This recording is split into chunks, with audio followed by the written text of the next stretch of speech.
Hello dear children, a very warm welcome to my channel Success Drivers by Deepti.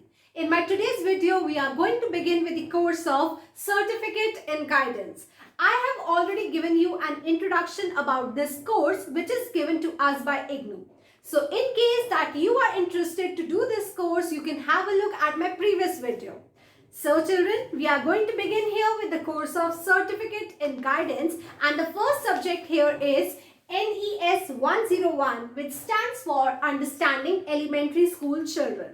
And the first unit that we are going to cover here is Introduction to Guidance. So let's know that what is guidance. This video will be converted into two parts so that you can make it easy while learning. So let's begin.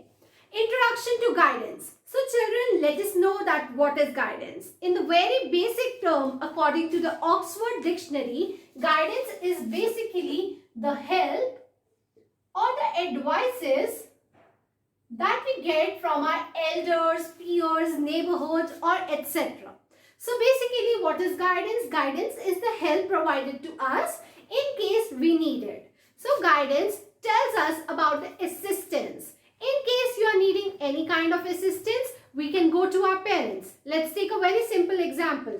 A child who is in the 3rd class wants to know why haven't I scored much marks in my maths exam. He will go to his parents. His parents will tell him that you have done certain mistakes due to which you are lacking behind. So this is how the child gets the guidance and is motivated to do further things. So this is how we get the guidance from our peers, parents, teachers, etc. This is guidance. Now let's come to the point of assistance. The second point says that guidance is assistance. So now the second point is assistance. Guidance means help or advice, or the second point is guidance means assistance. Now assistance for what? We want to make certain changes in ourselves. That is, we want to adjust to our nearby environment so that we can improve in our capabilities as well as abilities. This is how we can guide ourselves towards the right path. This is called as the guidance. Now the third point says that guidance is a continuous function. Now you can understand by the word continuous that it continues from the cradle to the grave. That means from the very beginning till the end, infancy to old age, in simple terms. So guidance is needed by one and all. It is not that if we are growing old, we do not need guidance. It is not that thing. It is that guidance is required at every stage of our life, be it infancy or be it old age. So all the stages of life need guidance. Now let's come to the topic of need of guidance. So now let's begin with the terms of need of guidance. The first heading we have already studied that what is guidance, and I have told you in the last point that guidance is continuous. That is, we all require guidance at infancy, childhood, adolescence, adulthood, as well as in the stage of old age. Guidance is continuous. So what is the need of guidance? This is something mandatory to be explained. So now let's come to this point. The first point here says exploring self. Quite easy to understand. Exploring self. If we want to know about our strengths and weaknesses, our capabilities, our abilities, our talents, we have to explore ourselves. And in exploring ourselves, what do we need? We need the guidance, maybe from our parents. Let's take a simple example here. A child who dances very well. He is aware about his talent, but it is his parents who can motivate him to guide him to further elaborate this hobby and change it into a future scope. So he can become a dancer in his future. So this is called as guidance. When the parent guides the child or assists the child about his or her talents and abilities. Now let's come to the second point, that is determining values. Now this is something very interesting. Determining values. It is with the help of our parents and teachers' guidance that we come to know about the rules and regulations or the norms of the society, isn't it? Norms are the unwritten rules of the society. There are certain rules that we need to follow, and these are assisted to us by our parents as well as teachers. This is the need of guidance. So we need guidance in order to explore ourselves, and the second one is determining the values and beliefs. Now let's come to the third point, which is setting goals. Now, in order to set some goals for our future, like if I wish to become a teacher in future, I would be needing certain kind of assistance from my elders, isn't it? I am not aware that what degrees do I have to pursue in order to become a teacher. So, this guidance is provided to me by my elders, my society, my neighborhood, my teachers, my parents. So this is why we need the guidance in order to set our future goals and become something important in our life. Now let's come to the fourth point. The fourth point says career maturity. Now this point is also linked to the previous one, career maturity. If we want to become something, we want to gain certain kind of occupation or training or some kind of education in fact, so we would be needing the guidance. And this is the need of guidance. Now let's come to the last point here, accepting responsibilities for future.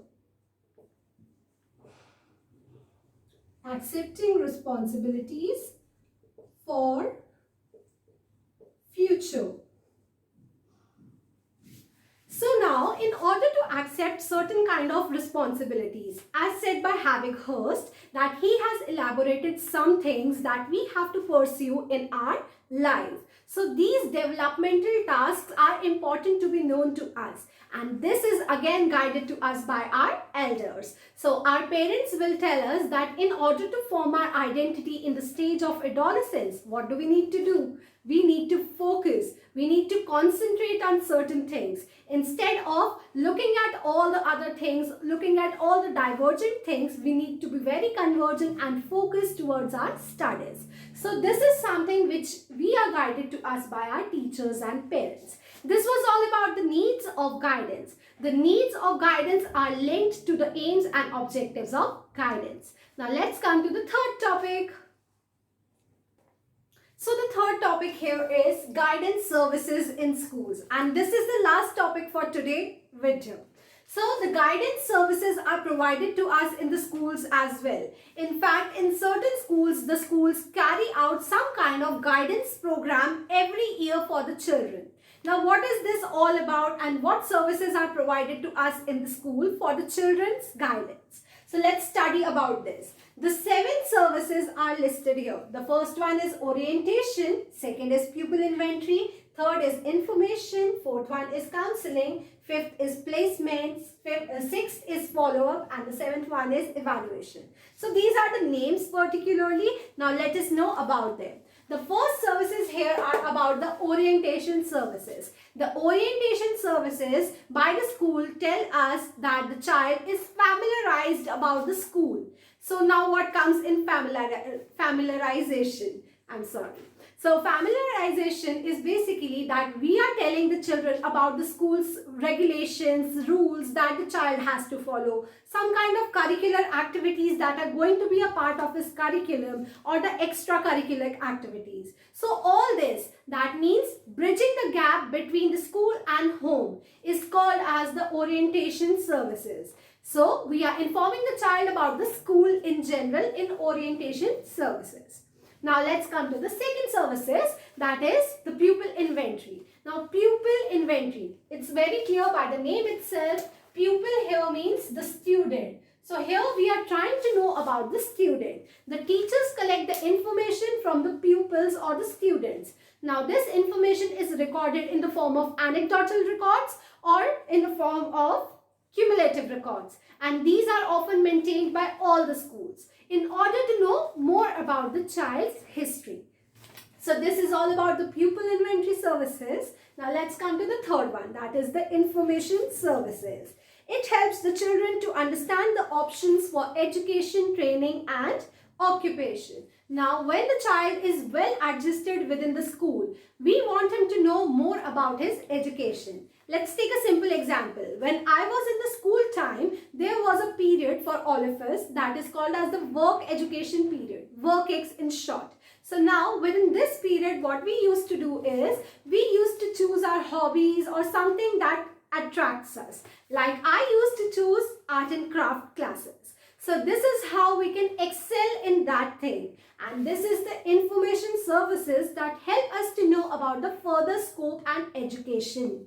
So this is the information services. Now let's come to the fourth one, which is counseling services. When we choose to actually enroll ourselves in certain things, we need proper guidance from our teachers as well as from our parents. So in that case, what do the schools do is providing proper kind of counseling. It can be group counseling or as well as individual counseling.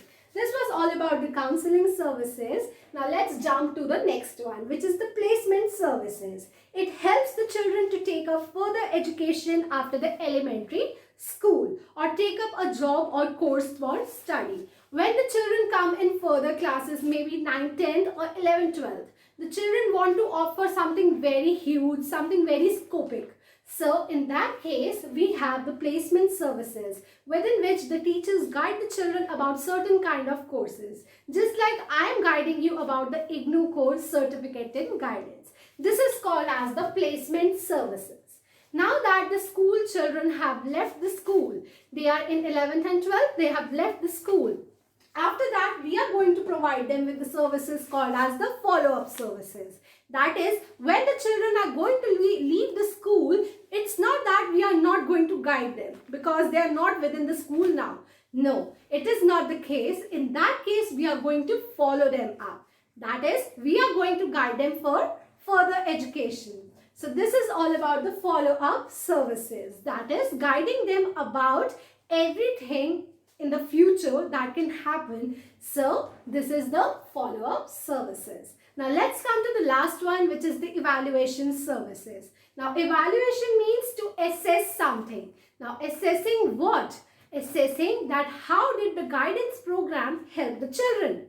So when we want to know the outcomes of this guidance program, we have to evaluate, and these are called as the evaluation services. This was all about today's video, wherein we have covered 3 topics from the first unit, Introduction to Guidance. So I hope you have all understood these topics. For further notes, you can contact me or drop me a mail on Deepti1998july@gmail.com. Thank you so much for watching my video. Bye for now.